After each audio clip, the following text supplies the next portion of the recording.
Hey, it's the podcast guy. Sutton United Talk Time on podcast. It's the Sutton Podcast. And there it is!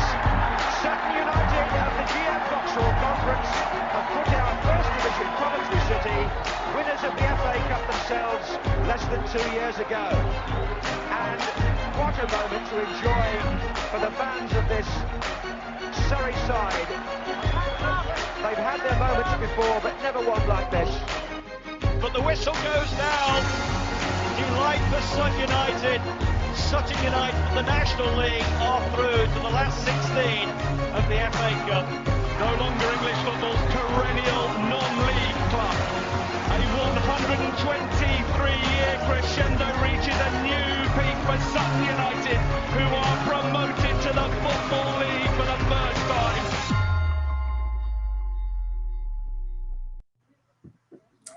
Hello and welcome to another episode of Sutton United Talk Time on podcast. Today I'm delighted to be joined by three of the women's team players, all for sort of signed on this year, so you definitely wouldn't have heard their voices yet, I don't think. So joining me just in the order on my screen, because I'm going back to my Zoom calls, I've got Lily. Hiya Lily, how are you? Hello, I'm good, thanks, yeah. Very good. And I've got Emma, hello. Hiya. Hiya. And Eloise, how are you? Hello, all good, thank you. Very good. So, as I said, not many people would have heard your voices. I don't think you've done any SUFT stuff yet, have you? Good. I do make up some facts as I go along, and sometimes they're right, so don't worry. So, if you don't mind, just give us a little, not massive, but little potted history about yourself. Emma, I know you've been in various clubs over the years, so you go first because it might take a little bit longer. We'll make a cup of tea. I think what you're trying to say is I'm one of the older players. So I've been a goalkeeper since I can remember, since I was about 7. I came through the old Centre of Excellence, as it was back then, came through that system, and my dad kind of started up our Sunday league teams, which took me to kind of Hampton and Richmond and Chesterton Hook, Tooting and Mitcham. And then I moved to AFC Wimbledon probably about 6 years ago now. Was there for a couple of years and moved to Carshalton, where I actually met Eloise. We were there for a year, and then unfortunately the team disbanded. Players kind of moved on to new opportunities, of which some of them came to Sutton actually, as it was a new upcoming club. And then for the last 4 years I've been a Fulham women. So yeah, it's been a great opportunity to kind of play at this level, and hopefully I bring the experience maybe that the players maybe don't have that are a little bit younger than me. I'll say that. Yeah, there is bits that we're going to come back to on some of these things. At the very other end of the scale, although she's been at Sutton for hundreds of years, I think, we've got Lily. Hello, Lily. Yeah, how are you? It's been a while at Sutton, yeah. So I just played for like my local boys team when I was like really small, probably 7 or 8, and then was lucky enough to get a trial at Sutton for the girls teams, and I've been there ever since pretty much. It's sort of when you're in the youth teams, you always work up to the first team, and to now kind of being here, it's quite a proud moment. So yeah, it's pretty much it. You're going to be sort of the example. Everyone they talk about the pathway and the route to the first team. You are going to be the one that says, oh look, this is the under 10s, 11s, 12s, 13s, 14s, 15s, into the first team. So you kind of at the start of the Sutton United big push for the girls. I'm not saying you started it all, don't worry. You were kind of there in one of the younger teams at the start of it. Yeah, pretty much. I think like in the time that I've been at Sutton, there's been quite a big change in the amount of access we've got to trainings, to like new facilities and everything. So I have been like in that sort of, I've experienced all the changes that have come with the growth of the women's game. So yeah, I'm quite lucky to be at this age where I can experience that as it comes. And yeah, I'm just quite excited to now be able to play for the first team after being here for so long. Yeah, and that's kind of the point I'm going to come back to in a little while with what's going to be happening in the future. And Eloise, you're somewhere in the middle for us. So tell us a bit about yourself. Yes, so bit of a fun fact, but my first ever team was actually Sutton United. So I started playing football when I was under 8s, under 9s, and I think I was, don't quote me this, it could be completely wrong, but I'm pretty sure I was part of the first ever girls football team at Sutton United. Yeah, so bit of a fun fact. But I think it was only the one season, and then that's when we moved across to Carshalton, and then I kind of did my youth at Carshalton. I had kind of like spells and trials and stuff like that at like Brighton and Chelsea and stuff, but nothing ever kind of was solidified, or I never made it kind of that next step. And then I started playing football for the first team at Carshalton when I turned 16, which was big jump up into women's football, physicality wise, especially. And then obviously met Emma along the way. And then, like Emma said, unfortunately the team disbanded. For me, I kind of moved on from Carshalton because I went to university in Chichester. So I moved down, was playing university football, university futsal, and then before signing for Sutton, I did 2 seasons at Chichester. So that's me basically. Yeah. Well, don't worry about facts, because I say if people fact check this podcast, then it wouldn't have lasted very long, to be quite honest with you. I just make it up, and if no one corrects me, there you go, we've got it now. The point I was going to kind of really clumsily get to is I spoke to Faye Butler a while back, and obviously she's just recently retired. And one of the questions that I had is about how jealous is she of young girls just starting playing now. So with the Euros and the great victory that we had there, and the boost it's hopefully given the game, is there a sense of you guys are hopefully the last generation of playing that has had to deal with all there's no funding for the women's team, that's it, sorry, here's the kit, it's about 7 seasons old, but you can have it, it smells a little bit. Is there a sense of there's a big change, or is it just no, it's actually the same old? I certainly hope so. Yeah, I've definitely experienced that at some previous clubs where, they've had the ump with us if we've tried to change anything, but then they don't support us anyway, so they shouldn't have a say. But yeah, I mean, it's fantastic. Just kind of, even when we've been at Collingwood training and seeing some of the younger girls teams that are coming through, and that they've got the opportunity to play with other girls at their age group, it's just a fantastic opportunity that I wish people at my age had, and maybe we would have won the Euros 3-4 years ago. But yeah, I mean, it's fantastic to see the amount of girls teams that are coming through. Yeah, I think I was maybe part of the generation where it started to shift a little bit. So I think, like, as I was going through the age groups, kind of my whole journey kind of got a little bit better. We had a little bit more of equality and stuff like that. So for me, it's slightly different. I think, like I said, it was kind of that shift, I think, in people's mentality and stuff like that. So yeah, no, I think it's amazing what's happened, and hopefully, like we said, we can continue it. Yeah, absolutely. And Lily, I mean, I don't think I've really experienced the worst of the worst when it comes to things like you've mentioned, but I think the accessibility we get now is incredible compared to what it was a few years ago. And even in the youth teams, we trained from age 10 twice a week, which is probably unheard of in the last 10 years of women's football. So to get that from in the last 5-6 years is pretty incredible. And yeah, we're definitely on the up, and I'm hoping that I will never have to experience that kind of stuff. Yeah. Yeah, because the reason I mentioned the kit things, I know it happens. I've run a Sunday team, but there was somebody who was talking on Twitter, and she'd mentioned that the club that she ran, they applied for lottery funding because they had a girls team for new kits, and all the teams got new kits, and the girls team got the pick of what was the old kits. And I was like, okay, yeah, I see it happening. But obviously, I was growing up. I'm probably a bit older than everyone here put together, actually. But it was odd to see a girl playing football. You were a tomboy. And it isn't now. It is a legitimate choice. In fact, I was cross with my daughter, Lottie, because she stopped playing. at sort of 14, 15, which happens a lot. I did research it. What do you think is the drop-off reason? Is there just a general reason, or is it just that there isn't the facilities there for girls that age? I think obviously I've lost not lost a lot of friends, but I've seen a lot of my friends give up in the last couple of years. And I don't think, I reckon 10, 15 years ago, you could say about facilities and lack of accessibility, but of course that's got so much better in the last, I think since the World Cup a few years ago, that has improved like fantastically. So there is obviously a loss of interest sometimes, but yeah, I think getting more people into it. If there's a girls team that's completely full, then I think more people would stay in it. It's more of a, like, if a lot of your friends are doing it, I reckon you'd stay and do it more. So getting more people into it, I reckon, would definitely keep people on for longer.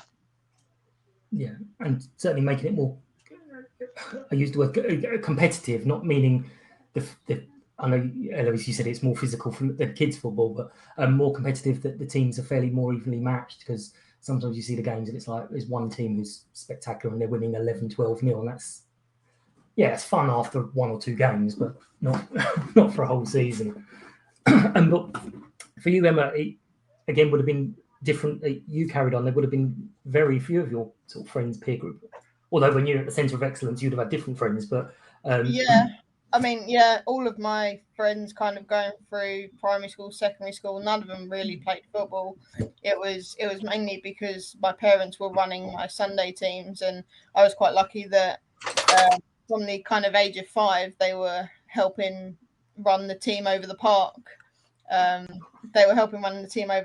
So it kind of went from there that I was scouted for Wimbledon Centre of Excellence. But I think school's got a massive thing to do with it. I think the more we can encourage girls to not only just play football, but to be active and to do sport in school is a massive thing. I remember wanting to try rugby in secondary school, and the answer I got was, well, we haven't got anyone to coach you, so yeah, we're not going to do it. And it's that kind of lack of encouragement that I hope is changing in schools. I mean, Eloise is a teacher, so she can tell you. It's changing, I promise. I was just going to say that. That's probably fair enough. Rugby's rubbish anyway. So yeah, you, in that case, you see it from another point of view, where you're the one badgering the poor kids to. Is it what is it you teach? It's not. Is it PE? Yeah, I teach PE. Excellent. Yeah, So just first year teaching this year. So I did my teacher training last year, first year teaching. Yeah, to be honest, from when I was at school, and it was a struggle to get girls to play in the football team, like we would be dragging girls from the netball or basketball and stuff like that. There is now numbers where you can get a good under 12s, under 13 sort of 9-a-side football team and stuff like that, which is amazing. You don't have to kind of drag girls from other sports to play and stuff like that. So yeah, no, it's fantastic. And I think, like we said, from the success of the Lionesses and stuff, it's definitely helping it along the way. Yeah, so I mean, again, my oldest was sort of dragged up to play sort of 3 years up, literally because she was, I think, the only defender in the school. But she was, and it was like, you can't play that much up. And then when she was in the Little League, it was 3-year groups. So when the little ones came up, you're looking at them next to these giants, and you're like, no, this isn't right. But obviously, it's about getting the numbers. And you've mentioned the Lionesses. What kind of example do you think they're setting? Because I think Chloe Kelly's example of that last 10 minutes of pure shit housing was just beautiful, and I loved it. I thought this is the best thing I've ever seen in my life. But what are you thinking of how they've kind of reacted to, we know we've got all this attention now? I think the Euros was really successful in how they went about winning it. Of course, you can see after all the notes they've done to schools. I think the big the letter they wrote to the government about how they want all girls to have access to football.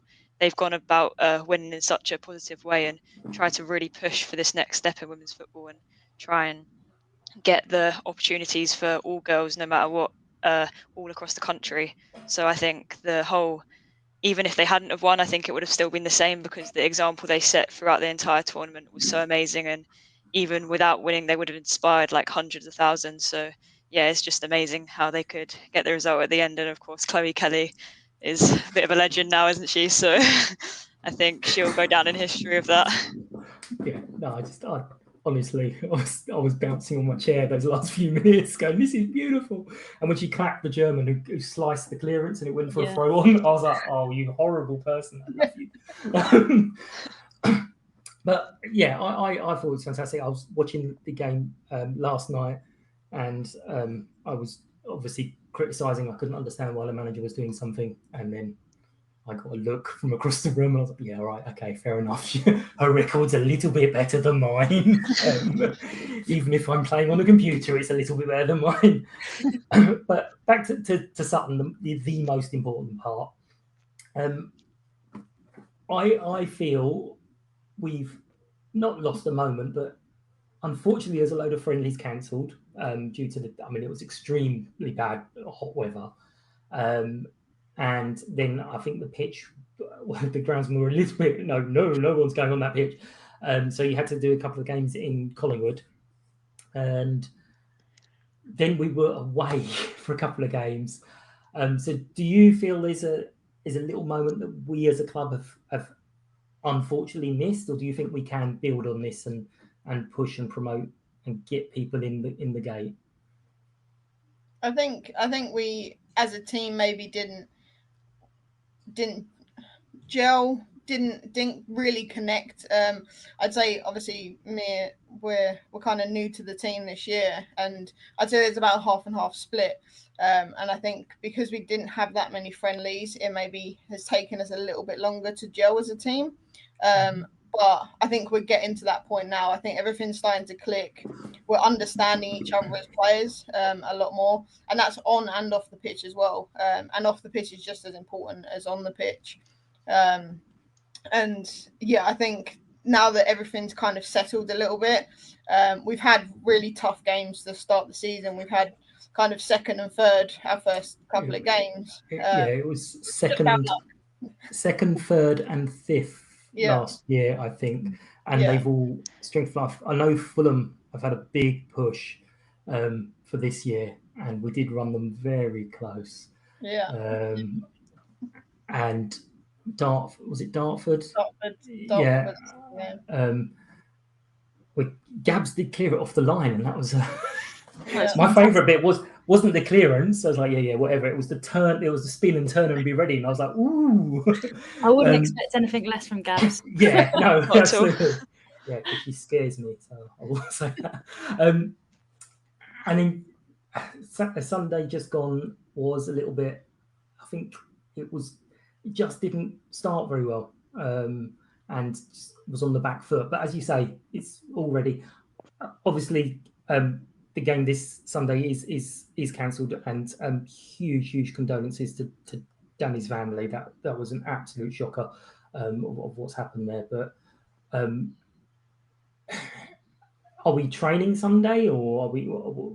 Is there anything else going on in its place, or are we just having a rest and hitting it the following week?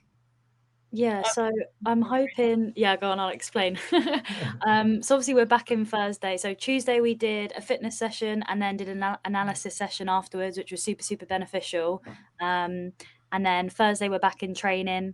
And then Sunday so at the moment we're kind of pending what's going to happen. So there's been a couple of friendlies or teams that have been mentioned. But if nothing can get organised, then we'll do a training session in place of it instead. Okay, excellent. So we may be able to push to get more people in the door and see what's going on. That would be excellent. Because I think we had 280 odd for the Fulham game. And then, as I said, I was extremely jealous hearing that Dulwich had 402 or something. I was like, I'm not having that. We're a bigger club than Dulwich. We'll beat that. So it's my personal mission to get more in now. But what are your hopes for the season? I know it's a step up from what we had last year. But we do have lots of new players. So what are your, for start with you, Lily, what are you hoping for yourself and for the team? I think obviously it's a new squad. So for the team, I kind of hope that we do create the team environment. Obviously it's quite tricky when a lot of new players are coming in, but we are definitely gelling, and it's coming quick now, and we are starting to get to know each other a lot better now. So obviously hope for that. And I mean, everyone wants good results week in, week out. So I think we're definitely working hard enough in training and definitely in matches to get them. I think we've been quite unlucky the first few weeks. I haven't been there, but of course I've listened to the girls. I can hear them. But is anyone else hearing Lily going, yeah, it wasn't my fault? no, not at all. Yeah. But yeah, so I think obviously get results. And then for me personally, I just think I would like to play as much as I can. I think every player would say that, and hopefully get on the pitch, get minutes, and help out the team as much as I can. Excellent. And Eloise? Yeah, so for me personally, when I moved to university, I kind of maybe I'd say like played beneath myself a little bit. I don't know if that's been a bit harsh, but kind of dropped down the levels a little bit just because of like the workload of university and stuff. I just kind of wanted to play for the fun and enjoy it. And then since moving back, I thought I want to try and push myself again, try and play at the level that I know I can play at. So yeah, for me personally, it's maybe pushing myself and trying to maintain getting match minutes at this level and kind of gelling in a new team and stuff like that, transitioning, because that's always the hardest thing, is when you leave a team that you've been comfortable in and then you come to a new one and you've got to try and kind of make it first impressions and all that again. So yeah, that's my personal kind of goals. And then as a team, obviously I want to continue to build on the fantastic success that the previous girls and previous players have done already. But I think it will be a slow burner. I don't think it's going to come instantly. I think it's going to be super, super tough. And I do think there's a big kind of step up from tier 6 level to tier 5 kind of football. And we've seen that in results already. And we've seen that teams that maybe finished first, second, third can get beat by the teams that kind of finish towards the end of the table. So it's an open playing field, but I ideally want to try and get kind of team goal, maybe would be in summary, kind of win the winnable games, if that makes sense. So beat the teams that are towards the end, lower end of the table, and then try and nick points from teams that are looking to be towards the top of the table, personally. Yeah. Excellent. And Emma? So yeah, slightly different situation to a lot of the players, because I've come in as a player coach. So also supporting the coaches and doing a bit of goalkeeper training alongside, also trying to play as well. So I guess personal goals for me would just be to keep training hard and to be there if needed. I mean, we're in a really fortunate position. We've got 3 goalkeepers, which a lot of teams can't say. So we've got the variety and we've got the depth in that certain position. So whilst obviously everyone wants to play every single game and would love to be playing, I think as I'm slowly coming towards or very quickly coming towards the end of my playing career, it's more about that kind of transition period and how else can I help the team if I'm not physically playing. And those are my kind of personal targets. And with the team, I think we've shown really good ambition as a team. I think there's really good moments in training that, as long as we try and replicate that on the pitch, would mean that we'll get the results that we thoroughly deserve. But I think it's going to take time. It's going to take a few more games to completely gel on the pitch as well as off it. But I think it's definitely achievable. And I think, as Eloise said, just making sure we win those games that we should be winning. If we're on top in a game, make sure we're putting the game to bed and we're winning those games that we should be winning. And also giving those higher teams like your Fulhams, like your Dartfords, a bloody good game, like we already have done, and making sure that when we do the return trip, then we know exactly how they're going to play. So can we get the win up on them?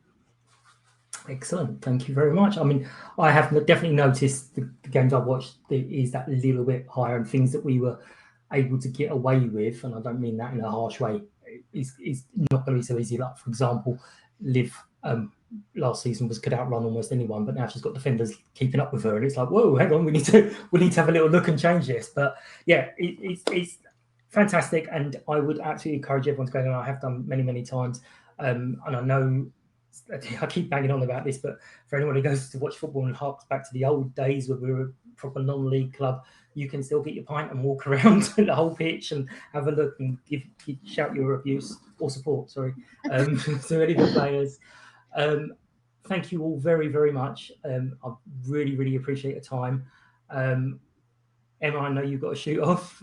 Just want to say congratulations on the job as well that I know you got a little while ago. Eloise, congratulations on your job as well. Thank and you. Lily, good luck in your exams because you're only a little Thank one. you. Yeah. Thank you so much, guys. Take care. Thank Thank you for the time. Thank you very much. Thank you. Yeah!